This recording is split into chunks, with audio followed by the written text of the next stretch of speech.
création de cette idée, de ce projet, de la création de la société, elle s'est faite autour de la cafétéria à Chandelon, sur une thématique comment sortir les gens de prison qui n'avaient rien à faire dans un milieu carcéral dur, et puis que ça soit une solution beaucoup plus sociétale pour l'accompagnement et la réinsertion des gens en milieu carcéral.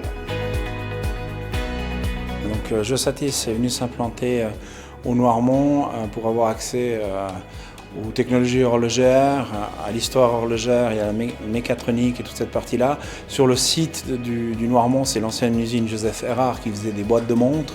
Aujourd'hui, on fait de l'électronique de pointe. Il y a à peu près 65 personnes qui travaillent chez Geosatis et sur le site lui-même, il y a 40 personnes qui travaillent avec une dizaine de corps de métiers différents, allant de l'électronique à de la sécurité informatique et des objets connectés. Geosatis a fabriqué un bracelet électronique comme alternative à l'emprisonnement. Cette solution est plus humaine car il permet à la personne en réinsertion de pouvoir passer du temps avec sa famille, d'avoir un travail et de contribuer positivement à la société. L'avantage de notre solution, c'est c'est un bracelet rigide, breveté, fait de plastique et de titane. On peut localiser la personne en réinsertion aussi bien à l'intérieur qu'en extérieur. Alors, ce qu'il faut savoir, c'est que Geosatis en 2019, depuis les débuts de 2019, a reçu plus de commandes que depuis sa création en 2011. Ce succès se caractérise par la croissance de la masse salariale. En 2011, nous étions 5 employés, aujourd'hui nous sommes plus de 70 employés et nous vendons des bracelets à travers le monde, donc sur tous les continents.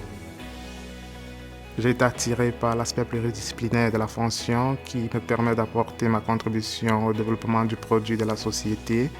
Le cadre de travail est très plaisant avec des collègues et des patrons très sympas et la région offre un cadre idéal pour vivre en famille. J'ai étudié au LOCL, à la Haute École d'Arc Ingénierie, en section design industriel et ergonomie. Et lorsque j'ai terminé, Geosatis a été mon premier emploi. J'ai rejoint l'équipe au tout début, donc il a fallu commencer depuis zéro. Donc créer un bracelet électronique avec une structure rigide qui se porte autour de la cheville. Ça a été un grand défi. Et je suis contente d'avoir trouvé du travail dans la région où je vis et dans un autre domaine que l'horlogerie. Le canton du Jura a soutenu depuis 2010 l'implantation de Geosatis, donc a soutenu avec du coaching mais également avec des aides financières le développement de Geosatis au sein du canton. C'est un dossier qui nous a paru dès le départ très intéressant en termes d'innovation et de diversification d'activités au niveau cantonal.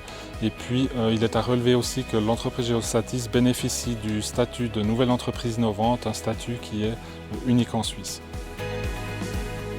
Nous souhaitons que Geosatis devienne un centre de compétences, comme par exemple les objets connectés afin d'attirer des nouvelles entreprises afin de nous diversifier dans la région du Jura.